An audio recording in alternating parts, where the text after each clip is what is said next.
Hey, what up, guys? It's your boy, Joe Brooks, actor, author, entrepreneur, producer, and talent manager, and you're listening to the one and only Still Toking with. Hey everyone, this is Rich Ramon, and you're listening to Still Toking with. Yeah. Hi, this is Maurice LaMarche, and that name will mean nothing to you, nor the sound of my voice, unless I become the brain from TV's Pinky in the Brain, or Calculon, the star of all my circuits from Futurama. Oh, Lord, there's a bottle, so from Futurama. And you are listening to this, and you are listening to Still Toking with on the Dorkening Podcast Network. So come on, hey. Step it off, break it down and lose it. Come on, hey. Follow us to the new revolution. Come on, hey. Step it off, break it down and lose it. Come on, hey. Follow us to the new revolution. See, when you have legends on the show, something always has to go wrong. It just it's those ghosts. It's those kids. Could be my dad. It could be I don't think he'd interfere with this. But anyway, maybe it's Tom Dreesen having a laugh. I do share his birthday. Maybe he channeled through. That's what I was thinking. He channeled through. He said, "No, I need to see these two beautiful ladies on the screen a little longer. Just wait." and your picture pops back up. But anyways, folks, welcome to another killer episode of Still Toking with. I mean, when you go live, these little gremlins happen once in a while. You never know. I am super excited about tonight's show. Not only do we have one legend in the house, but we have two legends in the house this evening. And I don't think we've ever had two legends in the house at the same time before. Anyways, I don't want to. Yeah, I'm just going to bring in the sparkly one himself because he was already peas and carrots in himself. I love you, Mr. Mark. Hi ho, cats and kittens. Yeah, we have quite a show today because we have with us, let's see, incredible beauty, incredible long careers of wonderful stuff. Two people who were both related to my favorite movie director of all time, Stanley Kramer, which means they're also related to each other. They just happen to be mother and daughter, but individually they are iconic, legendary actress Karen Sharpe, who has been on everything sooner or later. Almost you turn on your TV set, you will find Karen on something. Mm-hmm. And her daughter, who is an incredible beauty like her mother and a wonderful broadcaster and journalist and comedian and everything else that she does. She does so well, so much talent, so much beauty. And I happen to know these ladies personally. They are my friends. So I can tell you they're also incredibly wonderful, good souls. So drum roll, please. May I please introduce my dear friends, Miss Karen Sharpe and Miss Kat Kramer. Welcome to the show. Hello. Hi. How are you? Thank you for that introduction. Thank you. I don't think I'm ever going to be able to live up to it, but thank you. Oh, yes, you can and more. I think you have. I think you've lived up to it and surpassed it. Karen, you and I have worked together so many times. I already know you can live up to it and beyond. Oh, that's very kind of you. Thank you. Right. So there is so much to cover about what you ladies have done and are doing, but the one that's like da-da-da-da-da-da at the moment is this, and I am so jealous, wonderful new book that has been written about the funniest film ever made. It's a book. We have a surprise. Yes. Right here. And there it is. Tell the name of the book, sweetheart.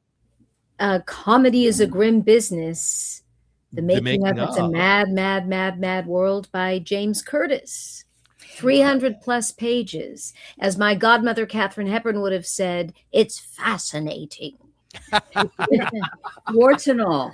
Starts from the very beginning of the inception of it, the concept, to the casting of it, to the problems with United Artists, all the way up to making it, all the funny stories that went on while they were making it. about these two writers, William Rose and his wife Tanya. We were brilliant writers, and Stanley, of course, producing and directing and working with the writers. It just takes you through the whole thing to release, to the publicity of it, to breaking ground for the Cinerama Dome, the theater Stanley had built to open It's a Mad, Mad, Mad, Mad World, and the aftermath. And so it really, I met Mr. Curtis when he wrote the book about Spencer Tracy, and he interviewed me. Yes.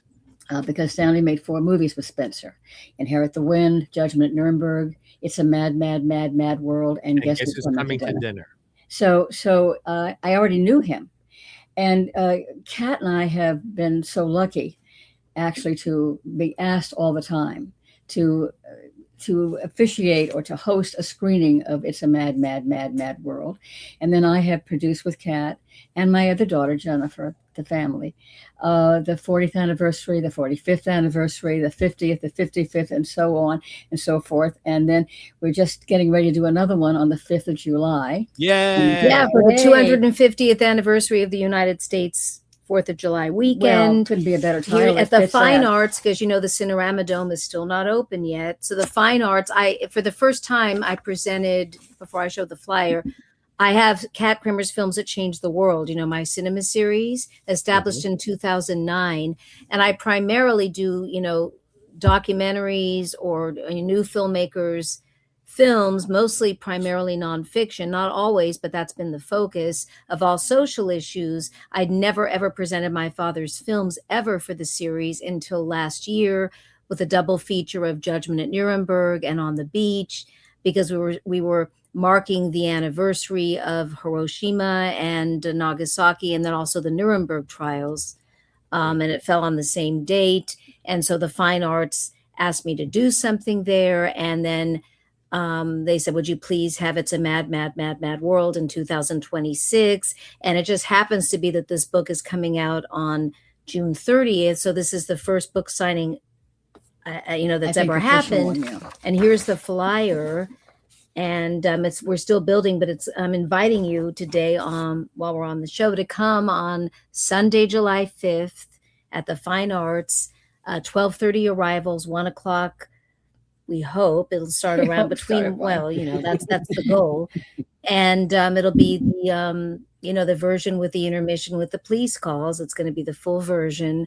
And there's going to be some surprises. I'm doing a trivia giveaway.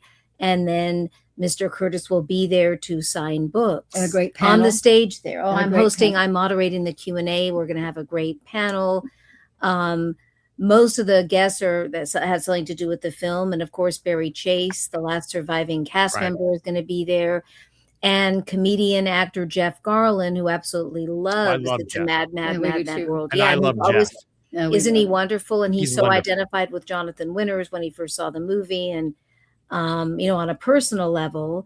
And so he's coming because he's always wanted to host or be involved. Well, he did host with us once. Yeah, many years ago. Yeah, many years at the Cinerama Dome. Right. And but this will be like the Fine Arts, not the Cinerama Dome, which I've been fighting to have them reopen it. And I was just at that Zoom virtual LA County. We had a hearing, and it made the paper that there's a liquor license now, and they're trying to reopen it, but we still don't know. We're all still in the dark about what's happening, but it's a step closer. But the Fine Arts, is an amazing venue that we've had the screening there before, and it was a big, big success. So we're doing it again. So you're inviting all of our audience? Yes. They're invited. Now tickets are only $10, but how can you beat that? But can't beat that. Yeah, no, you can't. But I will be there, and go back to the cinema. And we have to Josh see Mills is coming, Edie Adams' son. We have Sandy Hackett. We know son. Yes, I know Sandy. And I'm trying to get a hold of Don Knotts' daughter, Karen. Karen. I have her phone number if you need it. Yes. So and there's going to be some surprises of just comedians and filmmakers that love the movie. Well, I will be one of them. Yeah. And the book is going to be who is a comedian who loves the movie and signing it. It is the funniest film ever made. Yeah. Oh yeah. So I will be there, and if you put a microphone in my face, I'll even tell some stories. Yes. As the ladies know, the Q&A, because I'm going to be wanting those anecdotes. and then to get to the book signing. You know, this movie, when it was originally finished. Oh, I'm so sorry. Let me finish the sentence. I'll let you guys talk. Okay. That I spoke with Ethel Merman, Buddy Hackett, Mickey Rooney, Edie Adams, Sid Caesar. I know these people and talk with them specifically about the film. And I have anecdotes from all of them about making it. Oh, that's wonderful. So I would love to tell some of those. And I will be there in support because I love you.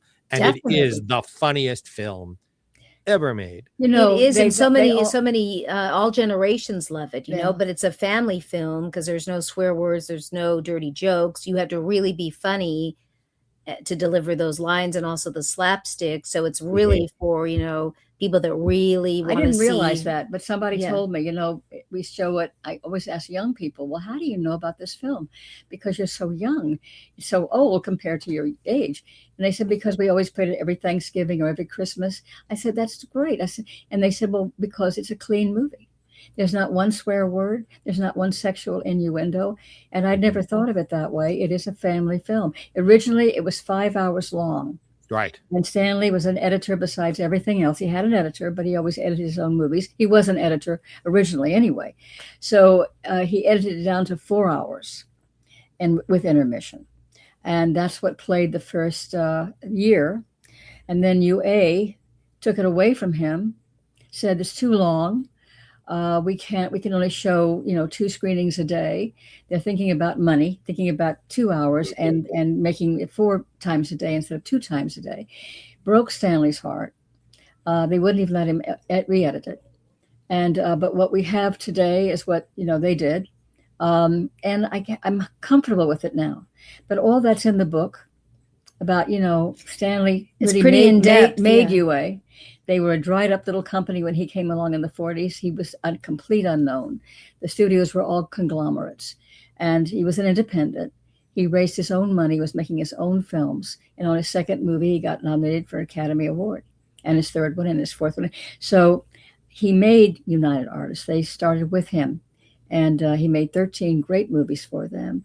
And this one was interesting to me that I met one of the sons of one of the heads of United Artists who said, I hate that movie. He cut his eye teeth on that movie when he first came into the business world at UA. And I hated the movie. And he said, I'm thinking about writing a book about how much I hate that book and hate your husband. No, hate the movie. You mean hate the husband and hate the husband. And I said, do it. And he said, well, you're his wife. Why would you say such a thing? I said, because nobody will be on your side. He did write the book. I don't know if anybody saw it. But it's interesting to me that no matter what they tried to do to kill this movie, that it still survives to this day. I can be anywhere in the world, and I've been many places, and invariably somebody will find me and say, are you Mrs. Kramer? I say, yes.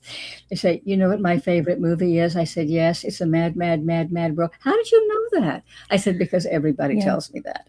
So many people tell me that you wouldn't even expect. It just become this movie for everyone and lasted all these generations. And, when you think of film from 1963, which is way before my time, but that people would still be flocking to see it as if it had just opened. It's amazing. I always say, who's coming? But I'm always pleasantly surprised. There's lines around the block to see it still. And I wish Stanley was alive to know that, because it was a heartbreaking experience for him. And this book really delves into that, which is brave of warts and all. James Curtis. Yeah. So I hope. What is it you think? Now, you're so close to this, but I would imagine you have to have perspective. And I'm being such a fanboy here because I am among other things, I'm a show business historian, as you all know. Mr. Kramer, it seemed, was unable to make anything that wasn't wonderful. Thank you. Yeah. Mm-hmm. Mr. Kramer had an eye for casting that was brilliant. But he also, from what I look at, even when he was working with iconic performers, got their best performances out of them. Katharine Hepburn's best performance, Spencer Tracy's best performance, Judy Garland's best performance, Ethel Merman's best performance. And I could make the list of 40 people And what they all have in common is they were performances directed and produced by Stanley Kramer. What was that about him? Because I know you so well, I never got to meet him. Oh. Well, I know. I mean, most of those movies were made before my time, but he was an expert at casting, amazing performers in roles that they wouldn't necessarily be thought of. That's one thing. Let me answer this. It's a magical situation. I never understood it either. I never understood how he got those movies made, because they were always subject-based movies. People didn't want to hear about them, or they didn't know about it. He brought issues to the screen for the first time and made people look at it. I don't know how he did it. I never saw him sweat it. He was home for dinner every night at 6 o'clock. You could set the clock by him. He would walk through that door to be with his family and didn't want to discuss the day, ever. I don't know how he did it. Is a magical thing. I know he was great at casting, and I know he believed this too. And I heard somebody else, another famous director, Hitchcock, said, I hire you because that's your job. It's your job to act and find the key to that character. And so I wasn't hand-holding them every minute of the time. As an actress myself, when I was acting, I was praying that I'd get a director that would never tell me what to do, because I knew what I wanted to do. And I worked with many that did that, let me do my own thing. And I think that's where I was at my best. But when directors would want to hand-hold it, I don't think I was as good as I could have been, because it was their vision, not mine.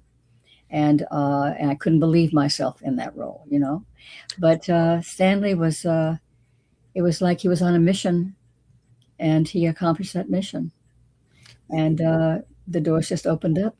I can answer it. It's a Libra thing. Probably.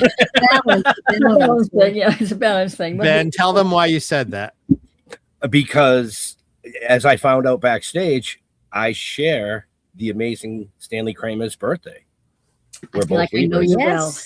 September 29th. Yes. Yeah, and one of our other co-hosts who is on hiatus, he's in the chat, Mr. Holman. He's October 6th or 8th, I can't remember, sorry. But he's also a Libra, so I think it's a Libra thing. We're going to go with that. And Jeffrey's birthday is the day before. He's a Virgo, Virgo. September 19th is his. She's the 20th. And my birthday, April 4th, is the same as two of your kids, Ben. That's right. That's right. So there's a lot of connection there. Very chaste. Very chaste is on the 20th of October.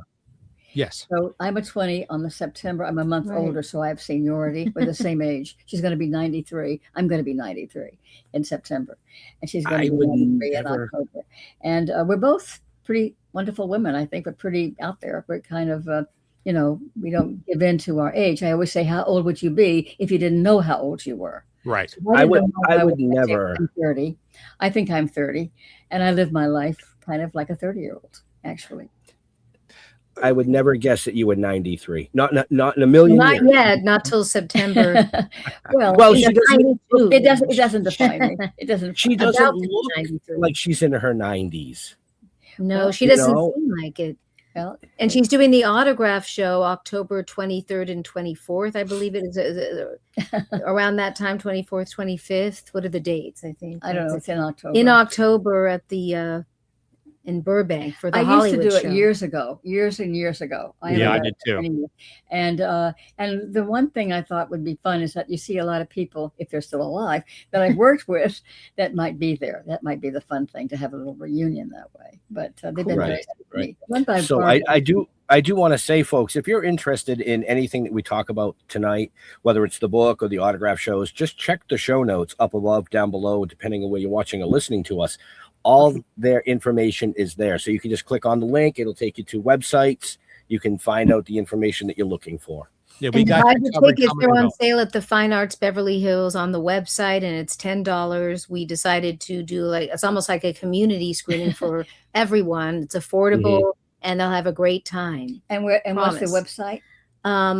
It's a complicated address. I just go Google Beverly Hills, the Fine Arts Theater Beverly Hills, and it's there. I should know it. But unfortunately, would you say that's July 5th? Yes. Yeah, I don't think. Yeah, 4th of July weekend. You can get plane tickets that fast. That's too bad. Oh, maybe. Really? No, but I will be in Los Angeles Yes. on July 4th as a keynote That's right. speaker. Staying over. As a keynote speaker for a charity on 4th of Right, July. right. And I'm going to stay overnight so I can be there as part of this wonderful event. So I'll be there too, guys. Another reason for you to buy your tickets and come out. Not that I'm all that important, but if it gets one more person to buy a ticket, yay. Oh yeah, we'd love Now, to this particular, just let me jump in. This particular with Kat Kramer's Films That Changed the World. It's in association with my cinema series and K&K Productions. Is also going to be in Palm Springs. It hasn't been officially announced yet, but at the Palm Springs Plaza Theater on November 1st of this year, which is like a week before the actual premiere was November 7th. And then James Curtis is going to be on a little road tour with his book in New York. We're not part of that, but they're going to have Mad World there at for Momi, and there's some, I can send the information that's on the website there, and I believe there's another SoCal screening, but I don't know all the details yet. But for those who can't make this, there is the Palm Springs. And I guarantee you I will be there for that one as well. Yes. And I might be able to get plane tickets in time for that one. Yes, and you're going to love that because that's going to be more fun. A That's big costume. deal. We have a costume. You know, they just restored the venue. We have a treasure hunt, a costume contest, treasure hunt, a book signing, and an after party for VIP ticket holders. So that's all you get, all the information for now till it's. But put it on your calendar. It's also Sunday at 1:00, November 1st. So it'll, have some of the same elements, but a few different ones. And of course, it'll be another chance for the book and everyone to see the movie there. It actually played the Palm Springs Plaza Theater back originally. Yes. Yeah. Wow. So another a question about the film itself. So Mr. Kramer had done this series of incredible dramatic films, one right after the other, each one better than the one that came before it. And then out of nowhere, it seems, he makes the funniest movie ever made. You know why? She's going to tell you that. I'm going to tell you why. Please. Well, he was having lunch in New York, which he did often whenever he would go to New York. And this all happened before I met him, but he was having lunch with Bosley Crowther. Now, Bosley Crowther was the head critic for the New York Times. Yes. His opinion was God, in our world of movies. And having lunch one day with him, and he said, Stanley, we critics get together and we like to discuss you guys, And Dan Stanley said, yeah. He said, would you like to know what we think about you? And Stanley said, well, yeah. He says, well, we think you're the most influential filmmaker of the 20th century. But there's one thing we all agree on, that you could never, ever make a comedy. Ooh. There was a little stare between Stanley and Mr. Carruthers. And Stanley said, oh, yeah? That's all you had to say to Stanley, that he couldn't do something. He was bound to tell you you're wrong. Me too. Same with me. That rubbed off on me. So he set out to make the comedy of all comedies. I think he made a great bet on that one. I think he came through beautifully. Now, his first movie was called So This Is New York. It was also a comedy. Yes. And what happened, Stanley made it, and it's really good. It's a good little comedy. It is. It's wonderful. And he made a mistake when he premiered it. He premiered it in the Midwest, which I don't understand, because the Midwest has no idea what happens in New York. This is all New York humor, because Stanley is a New Yorker, born and raised in Hell's Kitchen. So it failed. But before the money dried up and for his investor, he rushed into a film called Champion. He had these two magazine articles that he had bought the rights to. One was So This Is New York. The other one was Champion.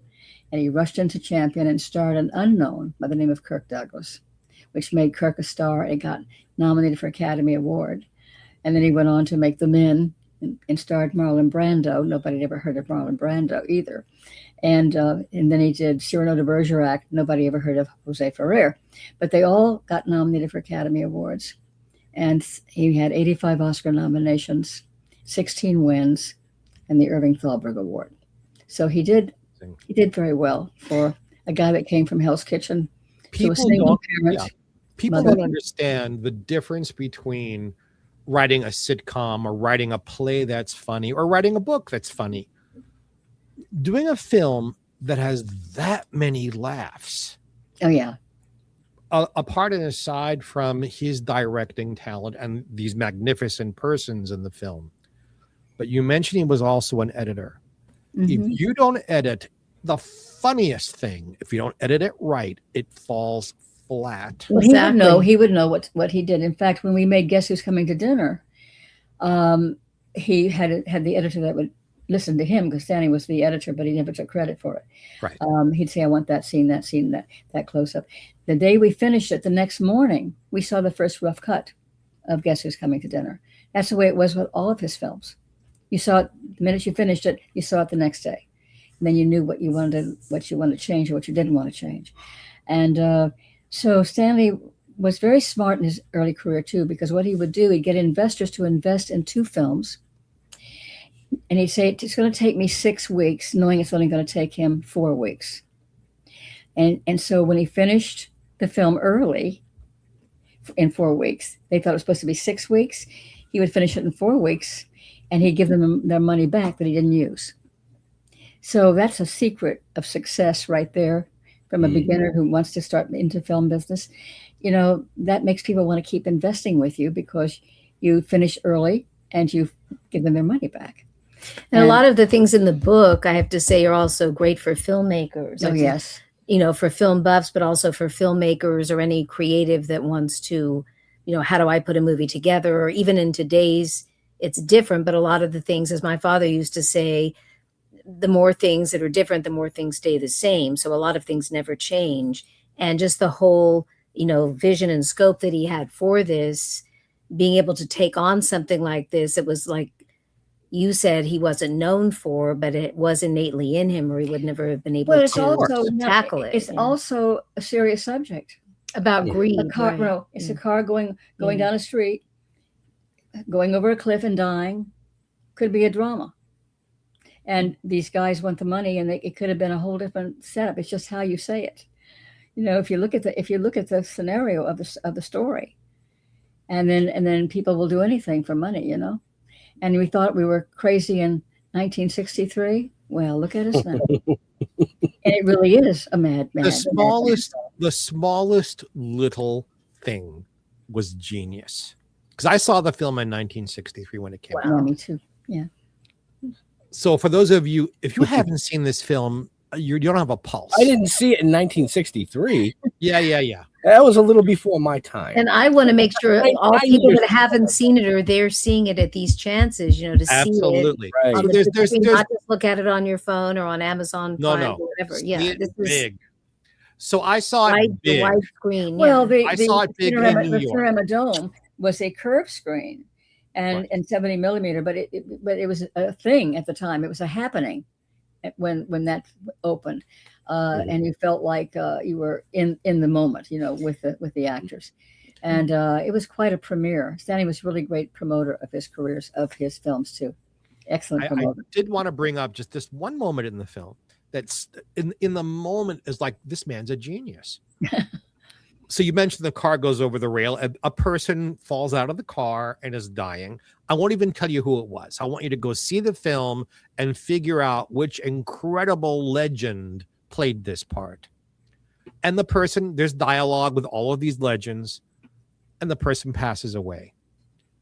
And as they pass away, their foot kicks a bucket just long enough for the joke to land. And I remember as a kid going, oh my God, he kicked the bucket. That's brilliant. And I was only like 5 years old when I'm seeing this, but something that small and yet perfectly landed. Mm-hmm. You know what was interesting to me too? You know how you're always taught not to overlap the dialogue? Right. But they overlap all the time in this movie. And you never miss a minute of what anybody says. It all matches. All matches. I don't know, you know, how you do that. So when I'm saying it all matches is, you know, there's a long shot of everybody. There's close-ups of 2 people. There's close-ups of 1 person. And then in the editing process, it's edited together. We don't notice that the camera is changing, but it does. It does, yeah. But when you have overlapping dialogue like that, and it still matches is a brilliance in editing. Yeah. That needs to be, again, my hat, if I would ever take my hat off in public, my hat off to that, because it's yeah. Also the stunts. They were way ahead of their time. We didn't have the technology in those days. Those stunts were real.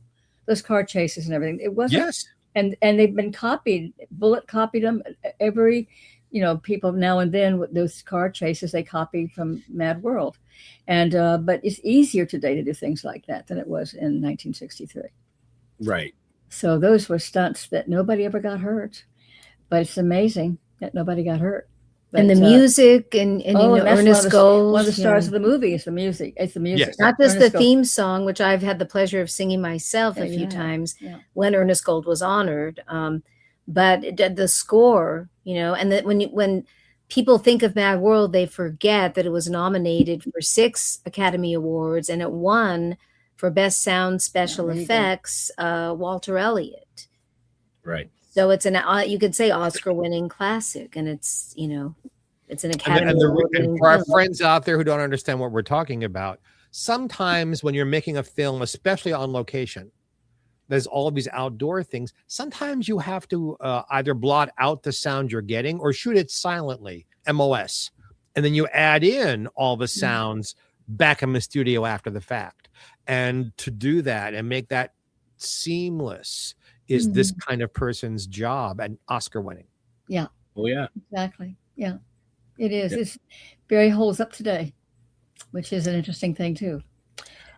I want you guys to buy the book. I'm hoping in the book that it tells there's very humorous. There was a friendly rivalry. The film was made. Between Ethel Merman and Milton Berle. Yes. Yeah. Now, you may not even know where that started. I will take a minute to tell you. Okay. In 1949, Ethel Merman had just finished doing Annie Get Your Gun on Broadway.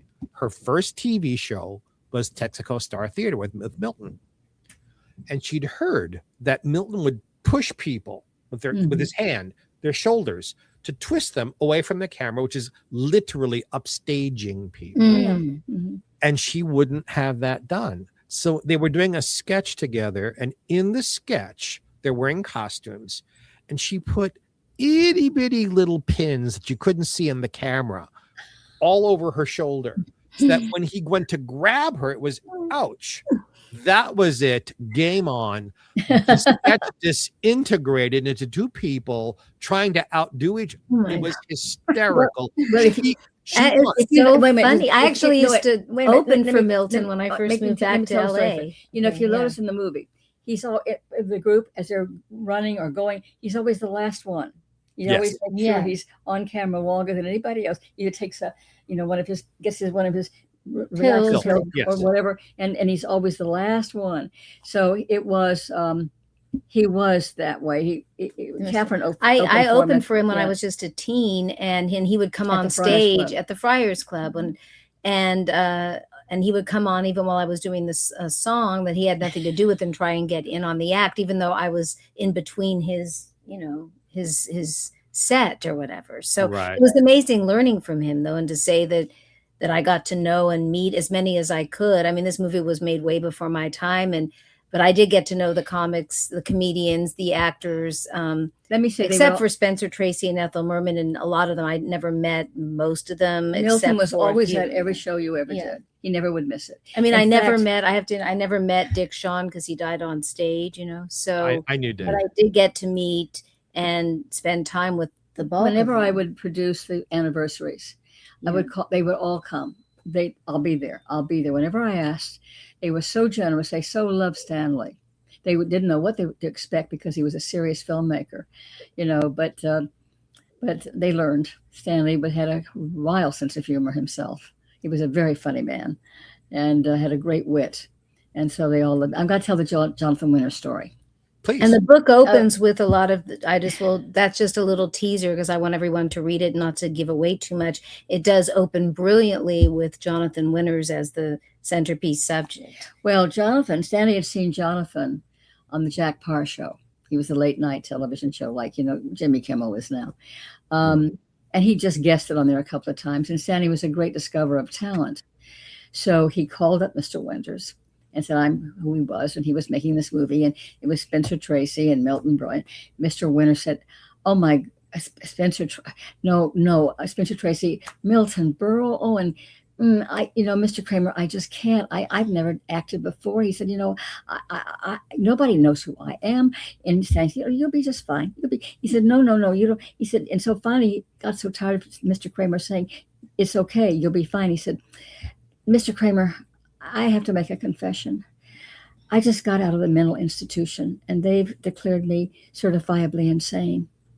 So Stanley said, Mr. Winters, every actor I've ever worked with is certifiably insane. I think you'll do just fine. Johnny told me that. And in my opinion, he steals the whole damn movie anyway. Johnny told me that story. I'm so glad you told me. I just love that story. He became one of our dearest friends. In fact, when Stanley was ill, and he knew that I'd put him to bed every night around 9 or 10 o'clock, and Catherine would be out and Jennifer would be out, and I'd be sitting there looking at TV. He'd call me every single night for 30 minutes, and he'd make me laugh. And he got me through Stanley's, death, actually. He was the dearest man. He and his wife both were terrific. They would always come out whenever I'd ask for them. And he introduced my first show at the Cinegrill. Oh, you did? I'm actually at Carlos and Charlie's. Oh, yeah, Charles and Charlie. When she was like 19 years old, and she did her first show. And then, so he really, that was such an amazing experience and honor having him. In talking with so many of the people who helped make the film, I only heard one negative thing, and it wasn't about Stanley or the film. Was Sid Caesar admitted that he had been drinking and drugging during the making of the film and didn't remember a lot about what he did.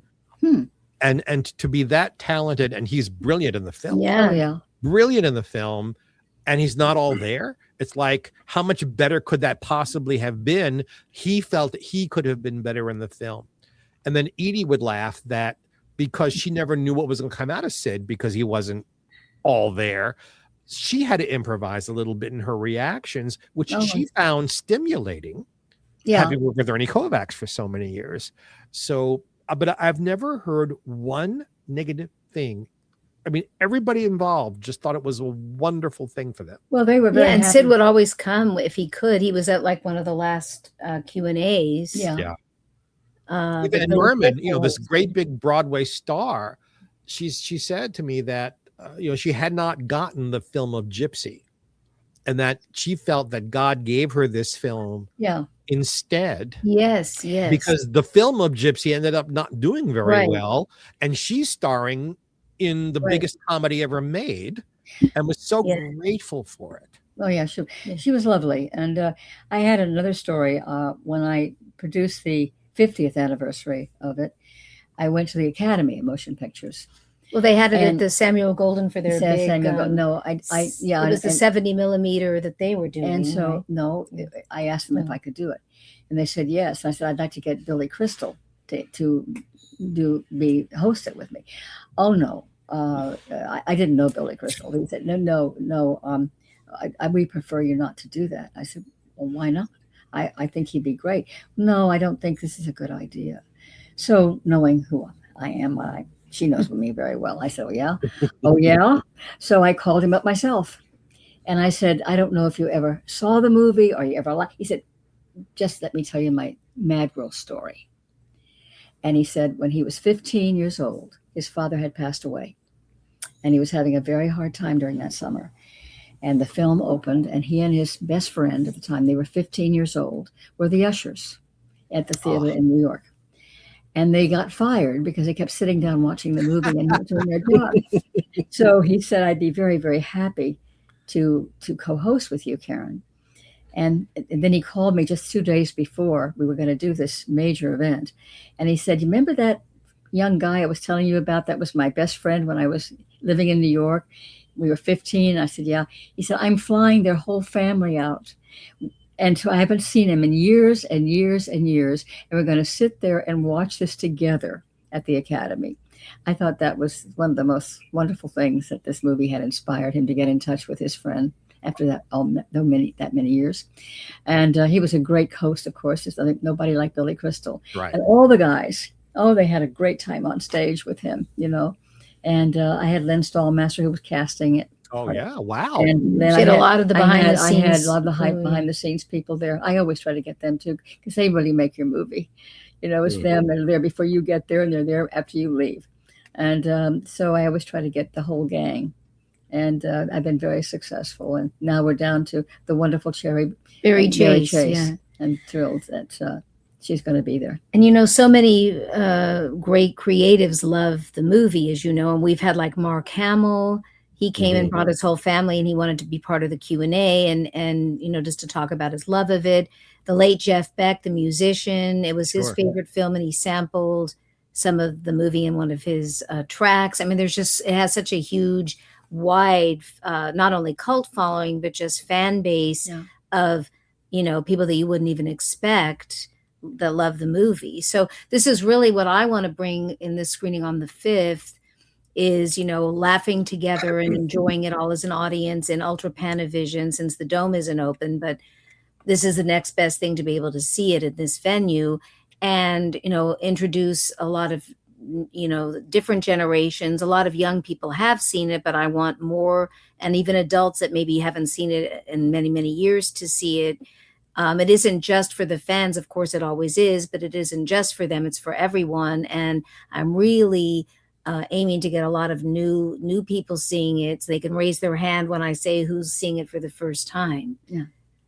Won't that be spectacular? Yes. Right. Karen, Yeah. As an actress, do you have a favorite role in your iconic career?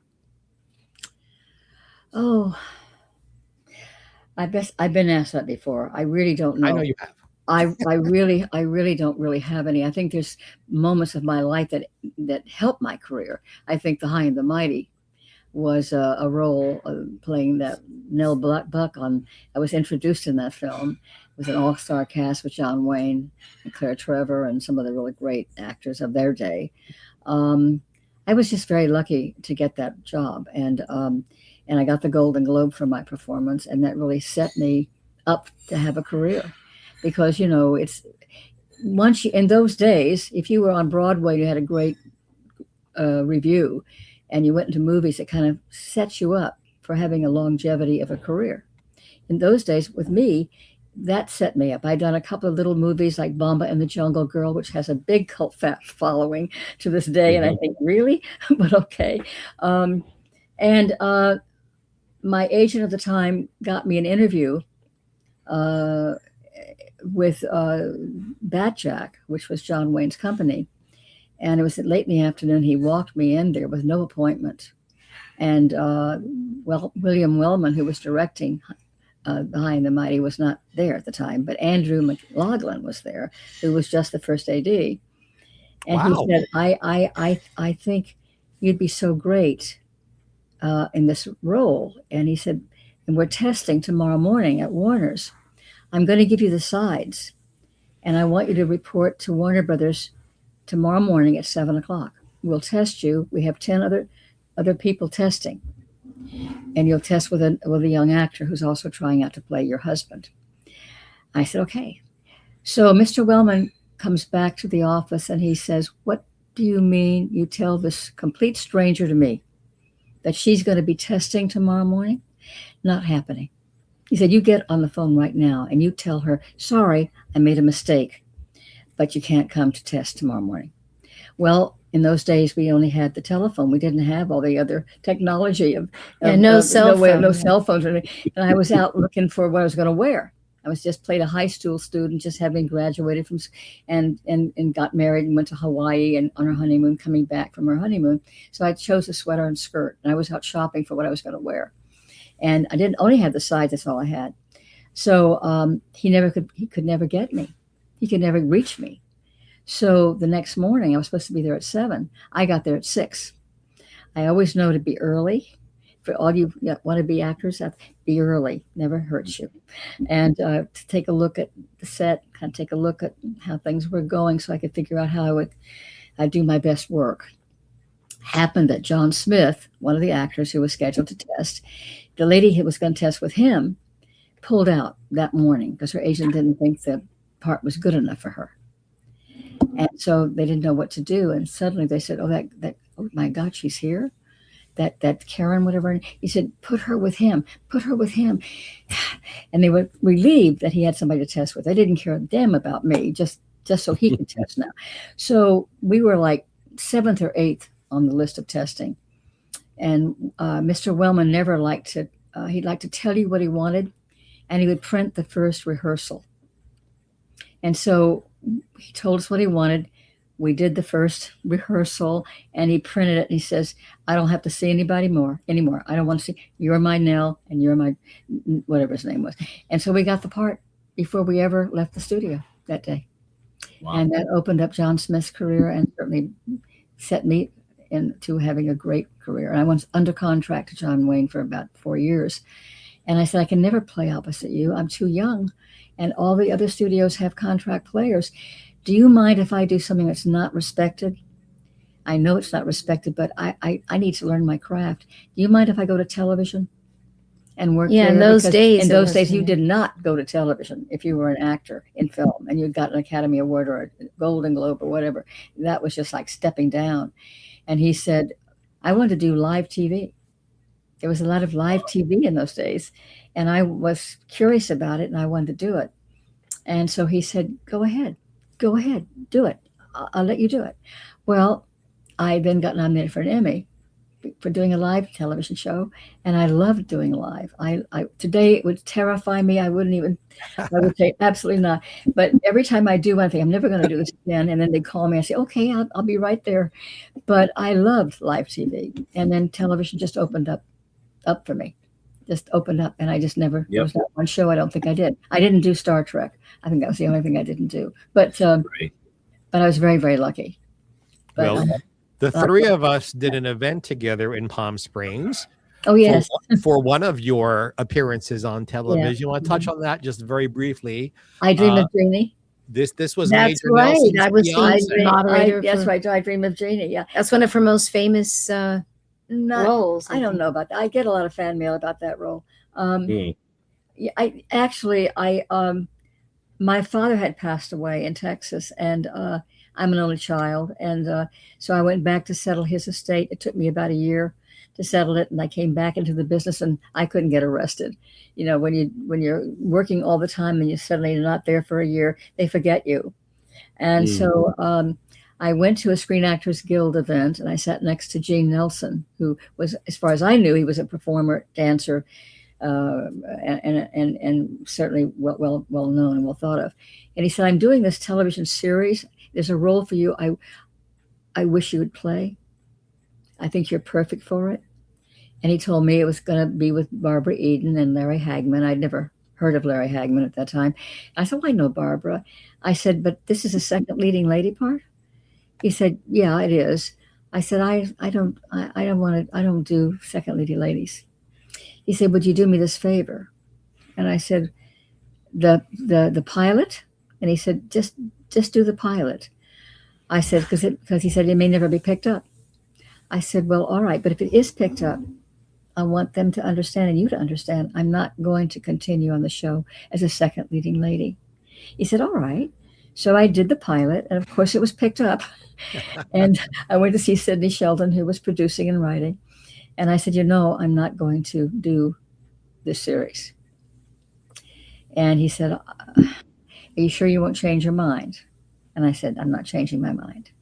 He said, I'll write you out." I said, "Thank you." He said, "You have to let me know if you like the way I do it." I said, "All right, I'll read it." I read it, I liked it, and I did the second show, and I got out of the series. And then I got the Jerry Lewis movie, The Disorderly Orderly, which changed my life completely, because that's when I met Stanley. But anyway. I actually have a picture from that. Oh, yes. Right. Yes, that's right. Exactly. There's several, but that's kind of our favorite one, right? Well, no, Dynamite is my favorite movie. No, I mean picture from The Disorderly Orderly. Oh, yeah. The Disorderly Orderly, yes. Well, yep. Jerry had wanted me for a couple of other movies. And my agent at the time was said, "I'm not gonna let you work opposite him. I hear things about him." And he said, I don't want you to. He turned me down. We turned him down. And then after I did the I Dream of Jeannie, he called me, and he heard that I was looking for work, and he made me an offer I couldn't refuse. He tripled my salary. He had Edith Head make all my clothes. I mean, he really knocked himself out to get me, and so I said yes, and then I began to work with him, and believe me, it was not we just didn't get along. Let's put it that way. At all. And he punished me. He made me come in twice as early, never use me. He would not rehearse with me. The first rehearsal, he would print. And of course, I'd already had a lot of that experience with first rehearsals being the actual on print. Live television teaches you an awful lot. And so did working with Mr. Wellman. So I had already prepared myself. I could hold my own with him no matter what. And most of it's just kind of like on the moment. But that led me to Stanley. And I was go to the commissary every day. Nobody was allowed to speak to me. It was before the Me Too movement. If anybody was speaking to me that was on the set, they'd be fired instantly. So it was a lonely gig, let's put it that way. So I would go to the commissary by myself, and I'd see this long table over on the north side of the room with all these great people who had Jose Ferrer and Oscar Werner and Simone Signoret and what was his name? Oh, can't remember now. But anyway, and then in would walk Vivian Leigh with her entourage and her scarves, and I just sit there and my mouth would fall open, watching her. So I got up enough nerve to sorry about the phone ring, to walk onto that closed set. The set was right across the way from ours. And I'd been in the business for a long time, and I'd never visited anybody else's set when I was working on my own. I found it hard enough just to do what I'm doing. I didn't care about the next job. There was usually one waiting for me anyway. So I wasn't looking for work. So, but I wanted to see Vivian Leigh work. And it took me about 2 weeks to get up enough nerve to walk onto that closed set. And Stanley this film was called Ship of Fools. Yes. He had that ship. He had most of that whole ship on the stage. Now, I had never seen anything like that before, ever. And I'm standing in the water part, and Vivian is in rehearsal, up on the ship, And I'm just standing with my mouth open, and I heard this voice coming from way up there on the camera. Who is that? He's talking about me. And I started to say who I was, and somebody came to my defense and said, that's Karen Sharpe, she's working. And he said, oh, you can stay. I said, oh, thank you. And I thought, that's that director, what's his name? But who is that director? Yeah, I'm glad I don't work for him. I thought, in my mind, well, I really shouldn't stay. I really got to go. So I left. And the next day, walking to the commissary, I guess the person who had defended me to Stanley came up to me and said, Karen, why didn't you stay the other day? Because Stanley Kramer, our director, wanted to meet you. Werner Klemperer, wasn't it? Oh, it was Werner Klemperer. Yeah. I guess it was. Yeah. So I said, well, why? I mean, isn't this film cast? And he said, well, I don't think that's what he had in mind. I said, well, I don't get involved with those people, So a few days later, my manager called me and said, Mr. Kramer would like to take you to dinner. I said, oh, no. I said, please, I think the film is cast, first of all. I said, no, you tell him that if he wants to see me, it's over a desk. I'd be happy to read for him, but I'm not going to have dinner with him. It took Stanley about a year to get a date with me. He kept calling my manager. And I kept saying, tell him no. I don't do that. So finally, he said, look, you tell him. I'm tired of tap dancing for you. You tell him. I said, well, all right, give him my number. So he called me and I said, well, Mr. Kramer, I'm working and I didn't never go out when I'm working. He said, well, just put on a pair of blue jeans. And I said, Mr. Kramer, I don't wear blue jeans. So I put him off. And finally I said, okay, I'll give you Monday night at 6:00. I'll meet you at 6 and I have to leave at 8. But I'll meet you at the Tail of the Cock, the restaurant. He said, the one in Beverly Hills? I said, no, the one in the Valley. Dead silence. I said, oh, I guess there's a stigma about coming to the Valley. I said, well, who could blame you? I wouldn't want to come over the hill either. He said, no, I'll be there. So I arrived at 6. He was already waiting for me. I spent the whole dinner looking at it's 8 o'clock, gotta go. It was a disaster. So my manager calls me today, how did it go with Kramer? I said, well, first of all, none of your clients are ever going to work for him. I'm definitely never going to work for him. It was a disaster. I did my thing. So now don't ask me anymore. I had dinner with him. Well, I ended up in the hospital with an appendix that was about to burst. It made it into all the newspapers. So who calls me at the hospital but Stanley? Can I bring you dinner when you get home? And I said, okay, all right. So then I called up my friend Henry Wilcoxon. I bet you know who Henry Wilcoxon was? Of course. Is that a screen star? He was about 75 at the time. But I knew him because I had tested for the 10 Commandments. I was supposed to do the 10 Commandments. And then Deborah Paget had a problem with they ended up giving it to her after all and not to me. And I met Henry. He was DeMille's right-hand guy. And we became very great friends. He was a great chef, by the way. And so he dropped in accidentally on purpose, like I asked him to. They bonded like crazy, he and Stanley. And he said, you'll have to come to my house for dinner and bring Karen. And I said, oh, okay. And I said, see, Stanley, I'll pick you up. I said, no, I'll meet you there. 2 weeks later, I said, I'll meet you there. So I met him and listened to them talking. This went about 3 times. I went to Henry's house, met Stanley there, and they talked and I listened. I fell madly in love with Stanley. And he asked me to marry him, and I said yes, and never looked back. So I owe Jerry Lewis, in spite of the fact that he'd been nice to me, I probably would never have gone on that set. But anyway, sometimes these things that are not happy experiences turn out to be the best thing that ever happened to you. Right. So that's how I met and married Stanley. Yay. Kat, you had mentioned something earlier. We went right by it. We talked for just a minute about the late lamented Beverly Hills Friars Club, of which we were. Yes. Because I think that's where I first met you, long ago. Really? It was so long ago, but I was doing my one-person show and acting and everything. That's kind of the reason we moved back to LA. And Milton came to and Milton was like one of the first of my father's repertoire of legends that I actually met, and he became a mentor. And so, I opened for him, and I used to spend sometimes afternoons with him and his cronies. And I guess, we did, but I used to sing a couple of times there. I think it was more than once. Yeah. Mm-hmm. Yeah. Well, I was in your audience. At least you once. Remembered that. Okay. Of course.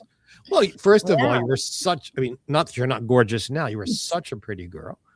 And because Milton and I were good friends, and because of your father, of course I was going to be there. Nothing like the Friars Club exists any longer. No. I know. And those Friars, they do the comedy roast, but they're not Friars roast. It's certainly not the same, and it's not intimate. It's a big thing. Well, Milton would look at that, what they do today, and he'd say to me, "Do you think this is funny?" Yes. I'd say no, because it isn't funny. It's just debasing humanity. I do think personally some of it's funny because I'm that generation. But what she's saying is why it's a mad world, as you know, has lasted all this time. Is because it was really classic humor, and it didn't rely on any debasing or bathroom jokes or any of that. Sexual innuendos. Yeah. Even the scene where they're like, Merman is trying to get a hold of her son, and they're dancing in little bathing suits. It intimates that perhaps they're a little stoned, or perhaps they're having an affair. It's supposed to be stoned. But it only intimates it. There's nothing there that any child couldn't see. That's right. That's right. It's a matter of taste. And then also when you think of all the great comedians that didn't end up in the film that wanted to. You pretty much had everybody, but they're like Lucille Ball. I don't know. Red Buttons came to me. I invited him to one of the anniversaries, and he said, he was such a darling man. I like Red so much. He said, "Oh no, you don't understand." He's like, "I can't, Stanley didn't cast me in that. It broke my heart. I'm the only comedian that he never cast in the movie." I said, "Well, I don't think you're right about that. Lucille Ball wasn't in it. Bob Hope wasn't in it. I went down this major list of people who were not in it. I said he cast them as actors, and the part just didn't fit you. But some of them couldn't do it or even turned it down. You just never know. Ball wasn't available because she was about to take over Desilu from Desi and starting the Lucy show. There was just no time in her schedule for her to fit into that schedule. She's always been one of my sheroes, as you can tell by my hair. She and Lily Tomlin. We'll talk about Lily some other time. Oh yes, yeah. Wonderful Lily is Tomlin. my main performing idol and inspiration and mentor. That's a living person, But Lucy was. Well, she was going to come and see you. Yeah, she actually died. Right, that's another story for another show. But and she sent Wanda Clark, her secretary, who wrote me a passed note. away. Yeah, so I used to perform at the Lucy conventions, so I'm a bit of an expert aficionado. But on Lily, I am I strive to be the aficionado extraordinaire. No, you are I'm the lucky main. and blessed. Yes, that she's given me a lot of her, tapes and DVDs and things to watch too through the years. The main wife, yeah. She's an amazing actor. Yes, she is. Yes, yeah. As performers, both of you, do you prefer performing the more serious stuff, or do you more enjoy doing the comedy? That's a great question. I don't know, because stand-up comedy is the hardest thing I've ever done. And I really launched it during the pandemic. I've done comedy duo things and sketch comedy. We wouldn't let her do it anymore. But then, because I was on a roll doing it, but I only stopped because everybody was afraid about bringing COVID home and all that stuff. So, but I just decided to, and I created Cat Kramer Comedy. So now I'm getting back into it again in terms of just doing the live clubs. But I was even doing Zoom open mics because that was, during the time that they didn't even have the live open mics. She has no fear. She has no fear of performing. She does. So I don't know I just find it very hard. I don't know if I like which one I enjoy more. I just find it to be, you have to be fearless. And especially if you haven't been doing it a lot and you just suddenly get up in front of a professional, a paying audience to do it, which I did. Well, singing is singing is more my main love, but I want to combine both. Well, you are so good at all of them, my dear. Oh, thank you. Thanks. Thank you. Karen, same question for you. Do you prefer comedy or drama when you're acting? Probably drama. It's easier.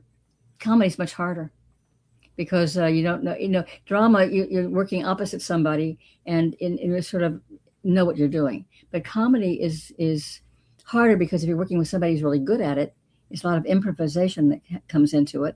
And sometimes I'm not good at it. Sometimes I'm good at it. Depends. I can't count on myself. If it's written, then I can do that. But a lot of people don't stick to the script. And so, I'd like to think I could do it. I didn't have a lot of it offered to me, though. I guess I Dream of Jeannie was a light. I could do light comedy like that. But I don't know. Everything to me was like the first time I ever did any of it. I don't know how many shows I did. It was like I'd never acted before. I get the script and think, who is this person? It's just words on a piece of paper. I got to bring something to it. Of course. And it was like I didn't know what to do. It would just be painful to do it every time, to think if I can just be good enough, and I never stopped working at it. And you were always good enough, my friend. Well, you're very kind to say that, but it's a lifelong dedication. Well, that's why you're so good at it, because you didn't take it for granted. I produce now. I don't really act anymore, so I haven't acted for a long time. But I find producing very, very hard. I think acting is a lot easier than producing. But the one thing about being a Virgo, as we talked about earlier, is that I'm very particular about every little thing. And that helps me that stands me in good stead with producing. Well, you have produced a fine friendship for us. Thank you. Which I love. And I will be seeing you guys at lunch on Tuesday. I can't wait. That's the most important thing, your friendships in this industry. That means and in everything. life, And that is comforting. It's very comforting to know that you're there. Yes. Well, thank you. Likewise. Bette Midler once said a brilliant thing, and in the time that I read it as a young person, I didn't understand it, and boy, do I understand it now. When she really started to hit it big in the 70s, when she had hit records and was starting to make movies and was becoming the divine Miss M, and someone asked her, "What's the hardest part of all of this for you?" And her answer was, "Trying to find somebody who's happy for me." Yeah, and I admire her too. I have to say, she's one of my heroes. But that's a really good one. And she could have followed this up by saying, "Find someone who's happy for me, who I can trust." Right. Besides, because they could be happy for you, but you can't trust them. I don't know if they're so happy for you when you succeed. That's I don't know about that's that a very honest remark that she made, for sure. I like her too. I am grateful that you guys are happy for me. That makes me absolutely. And it's back so at you. wonderful. Oh, it makes me happy. You have to be happy for others and their success, because then there's no reciprocation. Also, you build community engagement that way, and we're all connected, I believe. Right. But what she said now, it's going to stick with me. So thank you for bringing that up. Well, you have to forgive them. They just, it's hard out there. And, it is. And so you have to forgive them for feeling that way. It's a natural feeling, I think. But you try to overcome it and be happy for people who are succeeding. One of the people who's very happy for me and is this moment in my life has been there for me is Ben. Besides producing my Ella Fitzgerald podcast, he's an amazing friend. And that's what you wouldn't know that. Jeffrey didn't let me get a word in edgewise tonight. Yeah, that's what I was about to say. One of the ways you know how good a friend he is I haven't let him talk for the whole hour. I'm sorry. That's okay, because we're just going to have to do a part 2. Well, we will. Yes, because I literally do our audio description. I advocate for the deaf and the blind community and also disabilities at large. But for the visually impaired, and there's a lot of just older people or just that are not blind but are visually impaired. Besides those that are legally blind, it's always good to do a description of yourself so that they can get a sense of that if they're just listening to the show. Right. And obviously, for the deaf, it has to be captioned and. Right. So that you see me looking over, I'm running another live feed from this over here with the captions to make sure things. Great. Oh, that's great. I'm so glad. I know Adrienne Barbeau does that too. I know, Jeffrey, you've had her as a guest. You both. She told me that she does the captioning and all that for a lot of films and everything. And I've always advocated and gotten behind that. We are also, in some places, only heard on audio. So let me tell you that Kat is a gorgeous redhead with chin-length hair and stunningly beautiful. Her mother, Kat, is a blonde who is also stunningly beautiful. Kat is wearing royal blue. Karen is wearing gorgeous hot pink with gorgeous jewelry. And Ben is ridiculously handsome in a T-shirt. And I wear a lot of sequins. Now you know how we look. That's great. And you have reddish hair, a beard with and you have a beautiful hat on. With all beautiful hat that I would like to love that. I love that. Yeah, we'll talk. I mean, there's so much that the two of you have accomplished over the years. We didn't even touch 1% of that this evening. Thank you.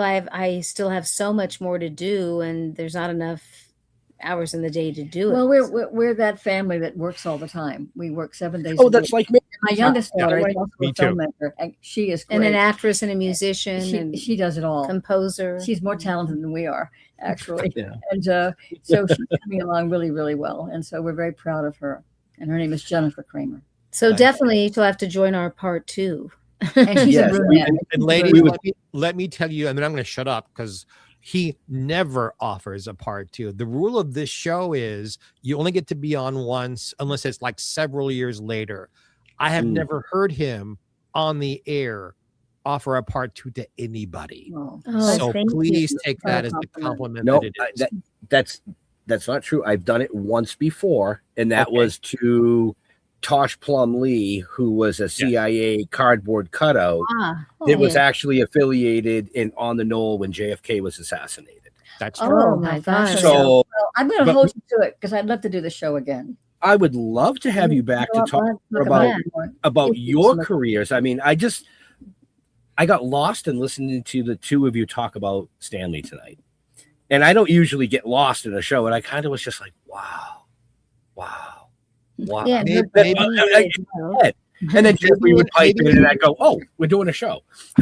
Maybe in November to plug the thing we're all going to do out here in the desert. Yeah. Yes. Because, most, as you know, well, in my mind, but so much of the movie was filmed in Palm Springs and Palm Desert. So it's like, you can go to the locations before coming in to the August, screening. no less. Yeah. I mean, please, that must have been terrible for those guys.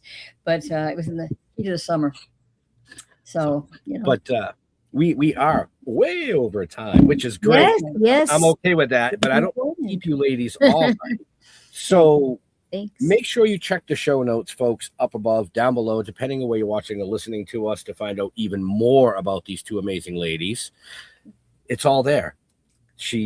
Go ahead and plug the July 5th again, if you would. It's the Fine Arts Beverly Hills on Wilshire Boulevard, 8556, I believe, at 1 o'clock. That's when you need to be there before that, but that's when the intros and everything leading into the film. I don't want to give too much away, but 1 o'clock. Arrivals at 12:30 for those celebrities that are doing that. And it'll be the movie. There's a Q&A, the book signing, and then there's going to be like a little trivia giveaway game, a giveaway. Mm-hmm. Yeah. Well, I don't want to say what that is. Can't wait to be there. I will be There there you go. with bells on. Yes, for sure. Thank you so much. We announced it here first, so there you go, folks. I mean, Take another care. first for the show. I mean, 7 years has been a lot of firsts. yes, Well, so long, like guys. like a repeat, like a part 2. I'm just saying. for sure. Okay, thank you so much. Take care. And Yeah. bye, everybody. Before you go away, Ben, go ahead. So, where do you amazing ladies like to interact with your fans on social medias? Do you have a preference? Well, I'll go first because I have 2 websites. KatherineKramer.com and Kat Kramer's Films That Changed the World.com. And then there's a K&K Productions Inc. website in the works. It'll be launched hopefully by the time the screening happens in early July. And then I have a lot of Facebook pages. My X handle is @KatherineKramer, and I'm changing my Instagram, but it's like hashtag Kat Kramer. I have more than one Facebook page, so we'll be here all day if I go into that. Me? And I don't have anything. it'll be on the website. I have a K&K Productions in the works to all the things that we've produced together, and that's coming out hopefully in the next couple of months. Other than that, I don't have anything up there. Excellent. Yes, Excellent. we hope to make it by July 5th, but it may be after that, but it will be this year. Yeah. Make sure you check the show notes, folks, because I believe there's some links in there for that. I guess you'll just have to wait and see. Okay. Wait for part 2. Okay. Thank you. Mr. Jeffrey Mark. Same Yes, question sir. for you, sir. Same question for me, sir. On Facebook, Jeffrey Mark, just as it's spelled below me here. For those of you listening only, it's GeoffreyMark. On Instagram, it's Jeffrey Mark Showbiz, all one long word. If you had, how could you not have had a wonderful time with us today? Ben and I do another show together. Ben is the producer. I'm on camera. It's GPE, Jeffrey Mark Plays Ella. Every week we do a show where we play Ella Fitzgerald's music on a theme, and I, who've written 2 books about her and worked with her at the end of her career, give you all kinds of insider stories about the music, the recordings, and Miss Ella herself. We will be starting next month a 3rd of these, Jeffrey Mark Live on Broadway, also produced by Ben, so look out for that. My new album, Jeffrey Mark Sings the Ella Fitzgerald Songbook, will be coming out late in the summer, maybe just after Labor Day, we shall see. So look for me in all of those places. And a shout out to Ben for making so much of this possible for me. Thank you, my friend. So as far as us, stilltoking.com, you can find all 7 seasons there, everything you want to know about myself and my business partner, Mr. Holman, who is on hiatus right now. From the novel writings to the comic books to the TV series, the animation, and of course, like I said, this amazing show. We want to thank Kat and Karen for taking time out of their super busy schedule, because they're like me. They're 7 days a week, 24/7. Yes. That's how we work. For answering some questions for you. Hopefully you guys had fun. I mean, I had a blast. We did. We had a blast. Thank you. I was in La La Land listening to the stories. So, but to all our veterans and first responders, we want to thank you for doing what you do, so people like us can come up here and do what we do. Stay safe. We'll see you next week. We're out of here. God bless. Have a happy. Bye. So come on.